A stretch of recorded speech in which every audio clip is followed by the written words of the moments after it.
Começa agora um programa que traz tudo sobre o livro mais lido em todos os tempos. Apresentamos O Som do Livro.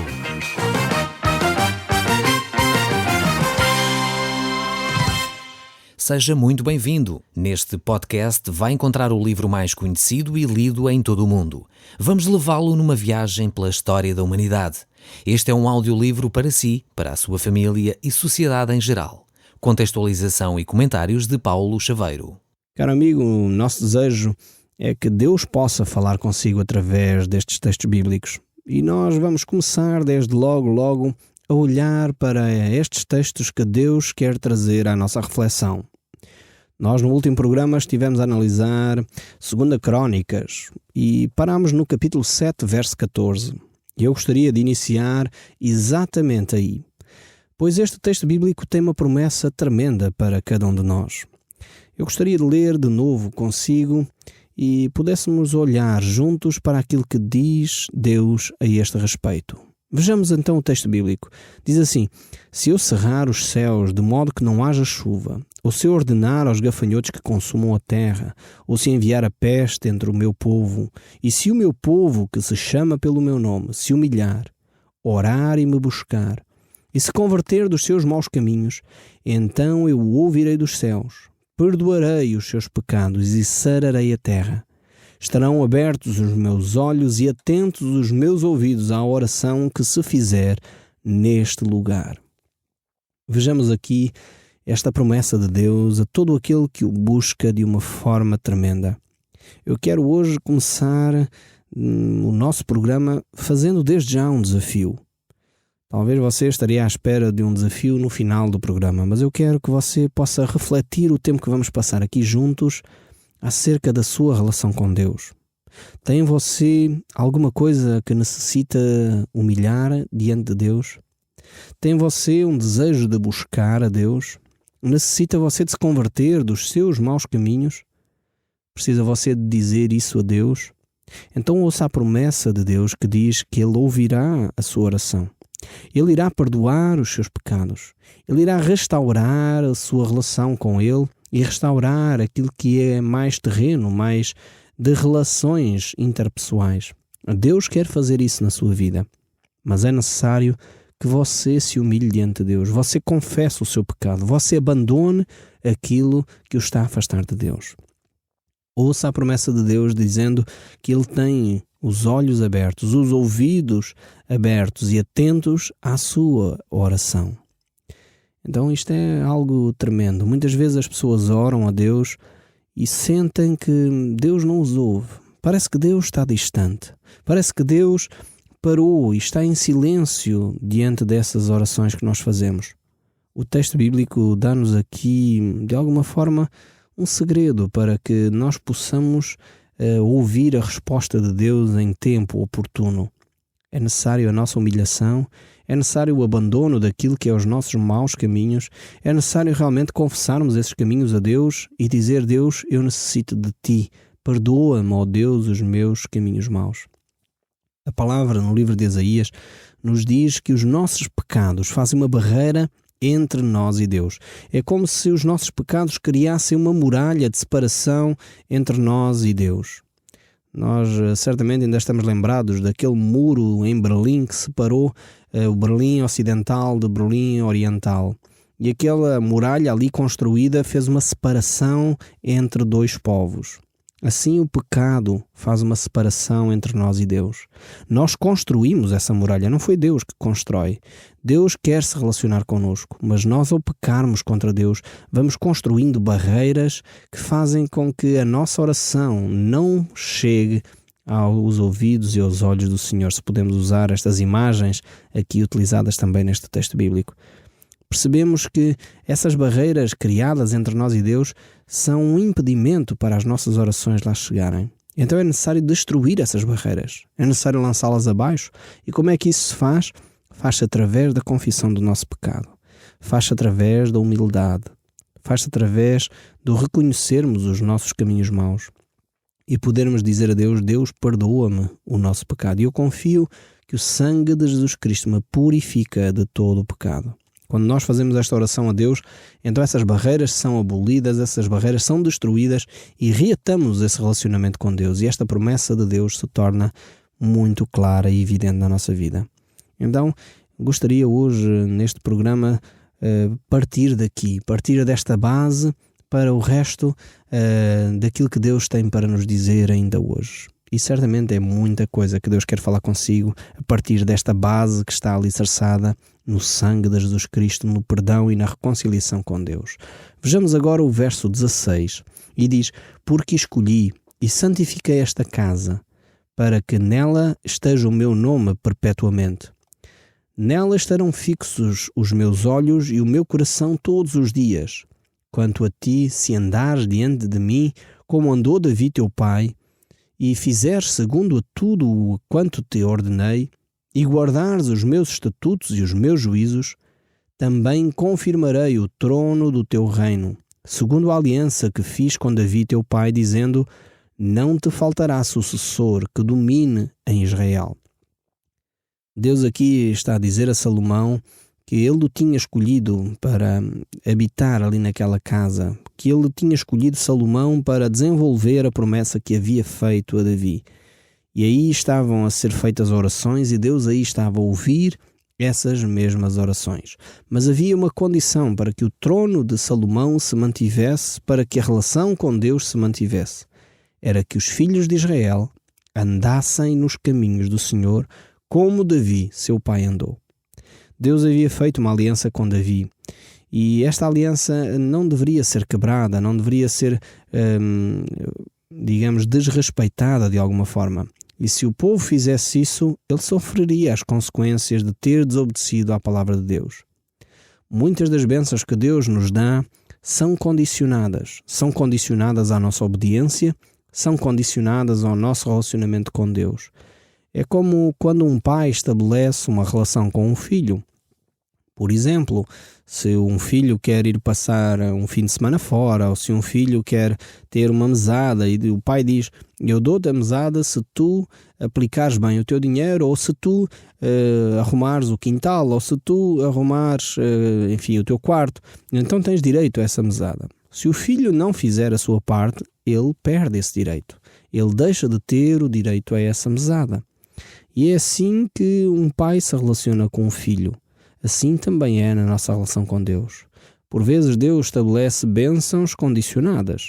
Não quer dizer que são todas, porque hoje vivemos debaixo da graça de Deus. O que é que isto quer dizer? Significa que muitas vezes Deus não nos dá aquilo que nós merecemos. Pode parecer uma contradição o que eu acabei de dizer, mas é exatamente o que você ouviu. Deus não dá aquilo que nós merecemos. Ou seja, muitas vezes nós mereceríamos o castigo, mas Deus não dá. Deus dá amor. Muitas vezes nós mereceríamos sofrer as consequências do nosso pecado, mas em vez disso, Deus dá perdão. Então, a graça de Deus significa que Deus nos dá aquilo que nós não merecemos. E é isso que significa graça. É um favor imerecido. Nós não teríamos direito ao perdão. Nós não teríamos direito à relação com Deus. Nós não teríamos direito, e pode colocar aí o que você quiser à frente desse direito. E Deus muitas vezes nos traz a bênção material, a saúde, nos traz a paz no lar, nos traz a harmonia, nos traz um bom emprego, nos traz uma boa casa. Muitas vezes Deus nos concede isso por pura graça de Deus. Talvez nós no passado éramos uma pessoa desestruturada, completamente desorganizada, uma pessoa que talvez caminhava fora das orientações de Deus. No entanto, Deus está a trazer bênção sobre bênção à nossa vida. E muitas vezes isso é pura graça de Deus. E esta é realmente a ação de Deus na nossa vida. Por isso hoje eu dou graças a Deus, porque Ele não age segundo o meu merecimento, mas Ele age segundo a sua graça. Porque aquilo que eu merecia, muitas vezes, era a condenação. E é isso que nos diz o livro de Romanos. O salário do pecado é a morte. Ou seja, a paga que eu teria direito, o merecimento que eu tinha, era a morte. Mas esse texto bíblico de Romanos diz: mas o dom gratuito de Deus é a vida eterna em Cristo Jesus. Ou seja, a oferta que Deus nos faz, o presente que Deus nos dá, é a vida eterna em Cristo Jesus. E esta graça, este favor imerecido é o que Deus quer estender até si e dar-lhe a si também. Mas continuando aqui, o texto bíblico diz no verso 19: porém, se vós vos desviardes e deixardes os meus estatutos e os meus mandamentos que vos prescrevi, e fostes e servistes a outros deuses, os adorardes, então vos arrancarei da minha terra que vos dei, e esta casa que santifiquei ao meu nome lançarei longe da minha presença, e a tornarei em provérbio e em mote entre todos os povos. Desta casa agora tão exaltada, todo aquele que por ela passar pasmará e dirá: porque procedeu o Senhor assim para com esta terra e para com esta casa? E responder-se-lhes-á: porque deixaram o Senhor, o Deus dos seus pais, que os tirou da terra do Egito, e se apegaram a outros deuses, e os adoraram e os serviram. Por isso trouxe ele sobre eles todo este mal. E há uma chamada de atenção muito séria por parte de Deus.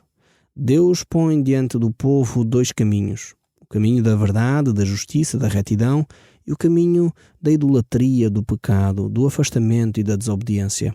E o homem, então, tem a oportunidade livremente de escolher qual dos caminhos quer seguir. Se o homem escolher a Deus, ele trará as bênçãos da intimidade com Deus e a prosperidade para a nação. Se ele optar por escolher o caminho mau, a desobediência e a idolatria, vemos que eles trarão consigo consequências terríveis para a nação. Haverá desgraça, guerra, haverá deportação, haverá realmente situações terríveis para a vida do homem. E esta história Deus tem dado ao homem desde muito cedo, e o homem tem sido livre para escolher. Desde o Éden que Adão teve a oportunidade de escolha, e ele escolheu afastar-se de Deus. E como consequência a humanidade tem andado errante diante de Deus, tem andado afastada diante de Deus. Mas ao mesmo tempo Deus trouxe a pessoa de Jesus Cristo. Deus se fez homem e habitou entre nós para que nós pudéssemos ter uma rotunda de volta, pudéssemos ter um ponto de referência para mudar o rumo da história. E cada um é livre de poder fazer essa opção. Deus não obriga ninguém a se tornar cristão, Deus não obriga ninguém a aceitar o sacrifício de Cristo, mas Deus livremente dá essa oferta a cada um de nós. Basta cada um de nós escolher, assim como o povo de Israel tinha oportunidade de escolha. Nós hoje continuamos a ter a oportunidade de escolha, de seguir a Deus ou de nos afastarmos dele. E assim nós chegamos aqui ao capítulo 8 deste livro de 2 Crônicas. E eu queria desafiá-lo a continuar a ler consigo o verso 1. E diz assim: ao fim de 20 anos, tendo Salomão terminado a casa do Senhor e a sua própria casa, edificou as cidades de que Irão lhe tinha dado e fez habitar nelas os filhos de Israel. Depois foi Salomão a Abate-Zaobá e a tomou. Também edificou a Tadmor no deserto e a todas as cidades armazéns de Amate. Edificou também a Bet-Eron, a de cima e a de baixo, cidades fortificadas com muros, portas e ferrolhos, como também a Balaate, e a todas as cidades para os carros, e as cidades para os cavaleiros, e tudo o que desejou, enfim, edificar na terra do seu domínio. Quanto a todo o povo que restava dos heteus, dos amorreus, dos ferezeus, dos heveus, dos jebuseus, e que não eram de Israel, os seus filhos, que restaram depois deles na terra, dos quais os filhos de Israel não puderam destruir totalmente, a esses Salomão tornou trabalhadores forçados até o dia de hoje.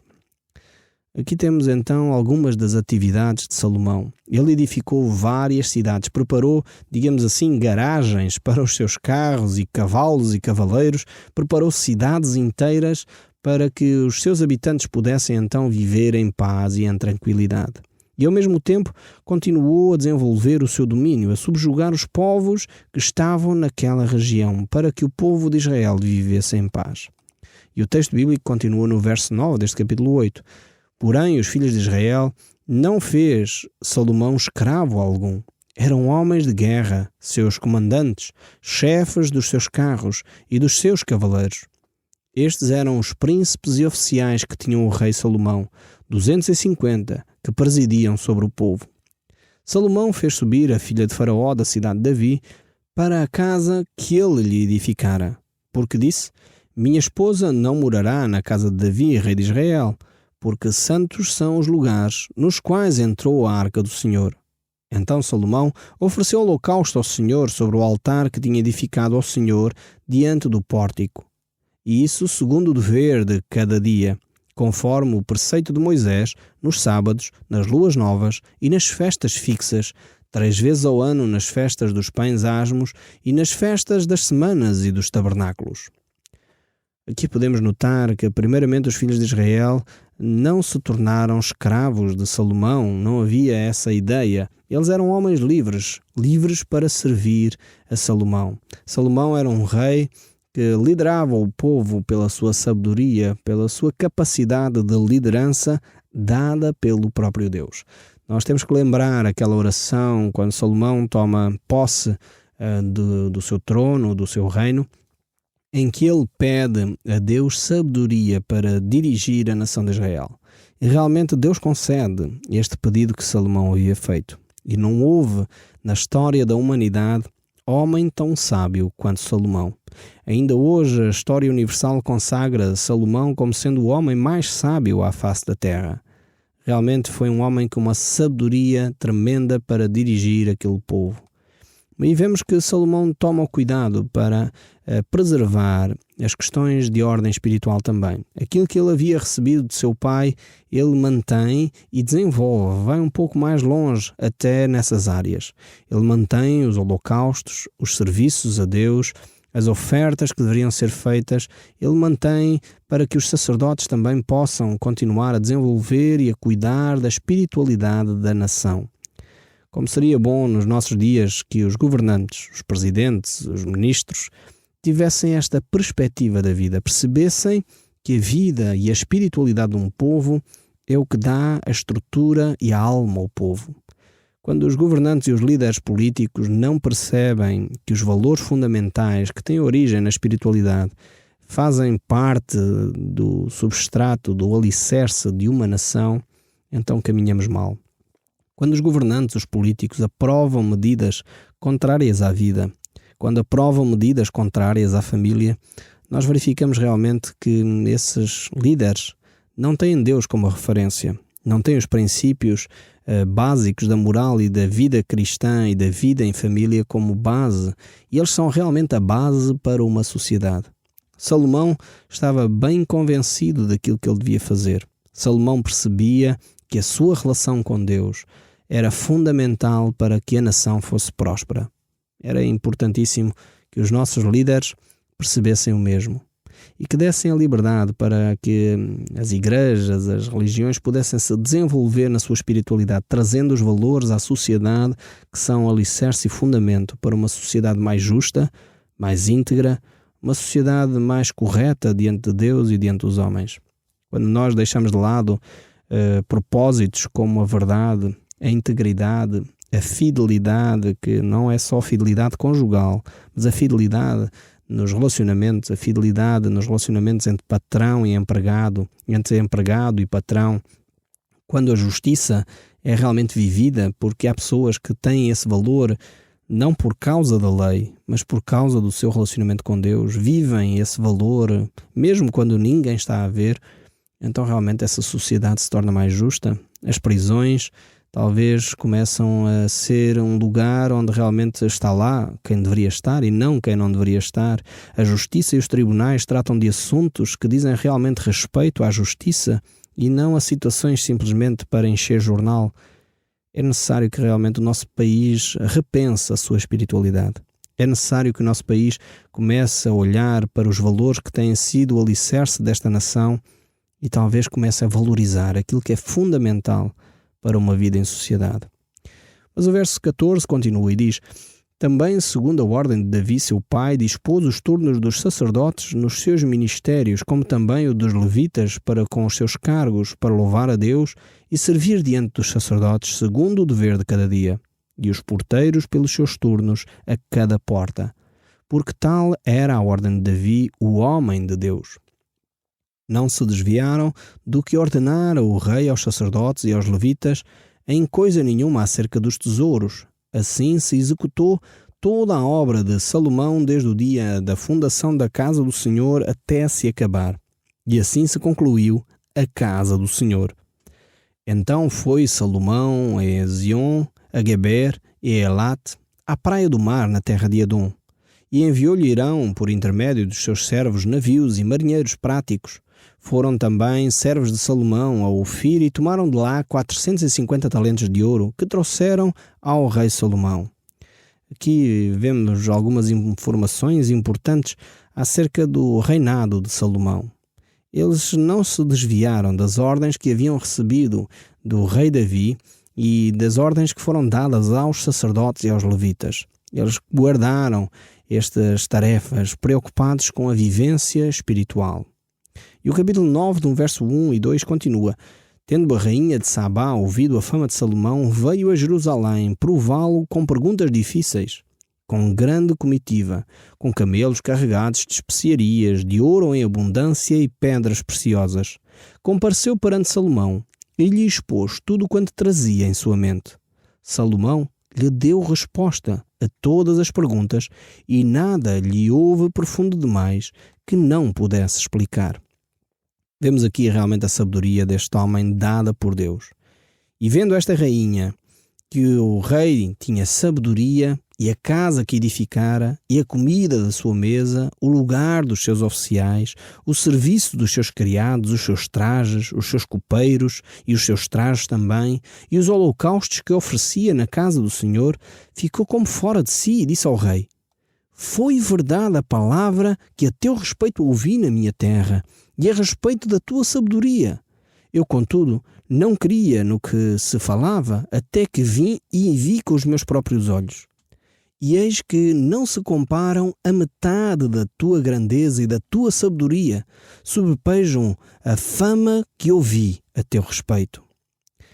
Aqui vemos que realmente esta rainha veio para testar Salomão. Ela ouvia falar acerca da sabedoria de Salomão, mas provavelmente não acreditava muito naquilo que ouvia. E teve que vir e ouvir com os seus próprios olhos. E teve a oportunidade de constatar que realmente aquilo que se dizia a respeito de Salomão não se comparava com a realidade. Era muito menor do que a realidade que ela tinha visto e ouvido. Quando Jesus esteve no nosso meio, houve um apóstolo que chegou a ter um relacionamento com Deus exatamente da mesma forma que esta rainha de Sabá. E era aquele que foi levado até Jesus através de Filipe. Ele chamava-se Natanael. Natanael era um discípulo muito parecido com esta rainha de Sabá. Ele só acreditou em Jesus Cristo quando realmente ele constatou com os seus próprios olhos quem era Jesus. E Filipe deixou um desafio para Natanael. Ele disse: Vem e vê. E é o mesmo desafio que eu deixo para si neste momento. Talvez você tenha dúvidas acerca de Jesus Cristo, acerca da Bíblia, acerca daquilo que Deus diz na sua palavra. Eu o desafiava a vir e ouvir. Continuar a ouvir aquilo que a palavra de Deus diz diariamente. Nós estamos aqui de segunda a sexta-feira nesta estação para falar a respeito da Bíblia. Eu desafiava a si a continuar a ouvir aquilo que Deus tem feito e aquilo que Deus vai continuar a fazer. Talvez você, ao constatar quem é Deus, aquilo que a Bíblia diz, talvez algumas das suas atitudes sejam alteradas, como aconteceu com esta rainha de Sabá, como aconteceu com Natanael, como aconteceu com a mulher samaritana junto ao poço quando Jesus falou com ela, como aconteceu com toda aquela cidade onde aquela mulher morava e os habitantes chegaram à conclusão dizendo: agora já nós não queremos mais por aquilo que nos disseste, mas por aquilo que nós mesmos temos visto e ouvido. Então o desafio é que você possa experimentar Deus na primeira pessoa. Não viva Deus porque os seus pais são cristãos, não viva Deus porque nasceu num lar cristão ou porque foi batizado como cristão. Viva Deus porque você experimentou Deus na sua vida.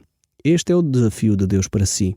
E ele começa com o início deste programa, arrependendo-se, voltando-se para Ele e deixando Deus fazer essa grande obra na sua vida.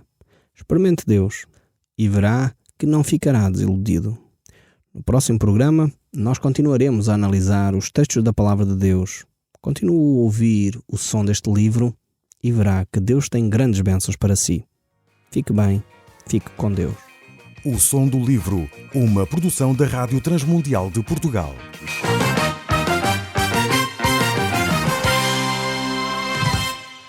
RTM. Conhece todos os nossos programas em rtmportugal.org. Uma produção da Rádio Transmundial de Portugal.